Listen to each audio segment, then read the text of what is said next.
Okay, so every time he's giving me a little tug on my lapel, and my heels are coming up. That's the critical part. So he's not really, he is bending his knees to get under me, okay, but not terribly. And he's not dropping terribly to get underneath me. So, okay, so he comes in here, right, his hips are in a good spot below my waist. Okay, so his belt is below my belt. Okay, that's just, that was my point. Okay, so I want to be able to see from a hand position on the lapel. Okay, pulling a little bit first for the kazushi, okay, and then the arm sweeps up underneath the sleeve arm. What is that arm doing as it comes underneath? So what is this arm doing as it's coming up under there? Ka-ching. Okay, so it's coming up, right? And it actually is, like, I need to feel pressure there, okay? So when I say pressure, I shouldn't be able to sit back. It should be getting pulled forward. And then that arm, most of the time, my suggestion, right, is that it's in a fist. Okay, and the reason why it's in a fist, okay, let me go. The reason why it's in a fist is because if we have the hand in a punch, right, then there's some intention there, okay? We're not really used to doing something like this to make something happen the way we want it to happen. We're just more ready for this in a meaningful way, as a punch.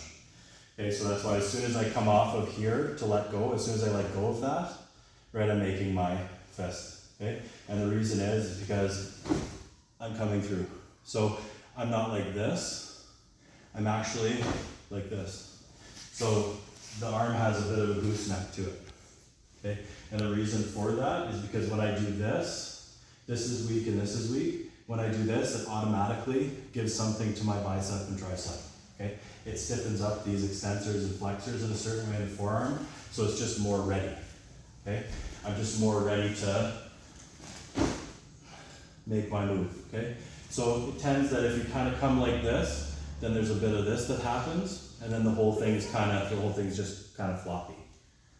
Okay, it's not because I'm trying to be silly, but that's when I watch people do it, and they do this, their hand goes like this. Okay, like it's some kind of zombie hand or something. Okay, so I want to be like that. And then as soon as that happens, this part of my bicep catches that part of his shoulder, okay? And he's like, oh shoot, what's happening? Okay, this is where you get the best kazushi, right? So I get some kazushi from this, right? And then he's gonna move a little bit when I do this. He's either gonna move towards me or away or to the side. He's gonna make some kind of commitment to his opposing the throw, okay? So if he goes back a little bit when I do this, if he steps back a little bit, right, I have to turn in a certain amount. Come back. Okay, I come like this, and he comes forward closer to me, I have to do a certain thing, right? Go back. I come in like this, and he goes to that side, I have to do a certain thing. Okay, so at all times, I still haven't even changed my footwork yet. I haven't even committed to the scurry, like that intermediate position. Kazushi, scurry, kake. Are you Japanese? I don't know how good my Japanese is, I'm trying to go fast. Okay, I'm trying to be as culturally appropriate as I can. Okay, so but the kazushi is to off balance, the scurry is to move in, and kake is to finish. Okay, so we want to make sure that even though we're creating the throw, because the way I'm going to teach all the time is that we commit to the throw that we go in with, right? I'm not really one for doing this, and then this, and then this, and then, like, this isn't hockey, right? We're not stick handling, right? This isn't basketball, we're not dribbling. We're not faking someone out, okay? The fake is built into the throw, okay? You could even say that the combination or the combo is built into the throw. Kazushi and scurry, right? It's there. Kake means throw. There's actually 3 pieces that we're doing. The first 2 pieces are the fake, right? Because I'm doing something, I'm holding him by the lapel and I'm holding him by the sleeve. That's a fake, right? I'm doing this or I'm doing this, and he has a chance to do whatever he's going to do. This is the fake. I don't need to do this and then this, right? I don't need to fake to a forward thing and then he does something and go like this, right? I just need to adjust what I'm doing and when, okay? So that's why that's why I like to practice static uchikomi, okay? the static uchikomi, the static shadow maneuver, the static practice, the static repetition, mindless repetition of the throw. The reason why I'm going into it in such, gross detail is because we have yoga asana, pranayama, pratyahara, right? So this practice of uchikomi is actually a meditative process. We're training the body to do something. We're training it in, right? So that we don't have to think about it. If we don't have to think about it, we almost don't have to move properly and almost don't have to breathe properly. It just happens, right?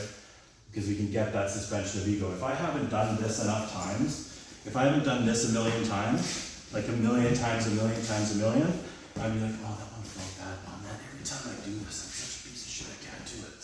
Every time it ever works, I never get a forward throw. That's what happens in people's minds when they're throwing people, right? It's never like, oh yeah, I just about did it that time, right? We did it in jiu-jitsu, and it's like, go here's 10 minutes of this, and right. then it's, hey, go have a match, and then you're like, right. This doesn't work. Right? Yeah, right? So you're supposed to do it a million times a million, right? A million times a million statically, okay? And then once you get to 10,000 uchikomis of one particular throw, one particular repetition, one particular set of footsteps, then the rest of the flower starts to blossom. Okay?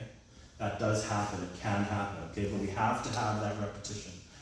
Sometimes we think that it's boring, or sometimes people say, oh, okay, we do this other stuff or whatever, and that's fine. But everyone here learned to write, yeah? To make the A a million times. People are even learning how to type and not learning how to write anymore, but then you got to press that button a million times with the right finger. Yeah? Okay, so it doesn't matter. There's still repetition required. Okay, there's still repetition required for mastery. Okay, and mastery means we're not going to hurt ourselves or others. Okay, that's all it means. It doesn't actually mean that we do something good or well or proficiently. It just means that we don't hurt ourselves or others. Okay, so that's what repetition is all about. Because if you end your career, right, then there's no point, there's no hope of mastery. Okay, so let's find a partner.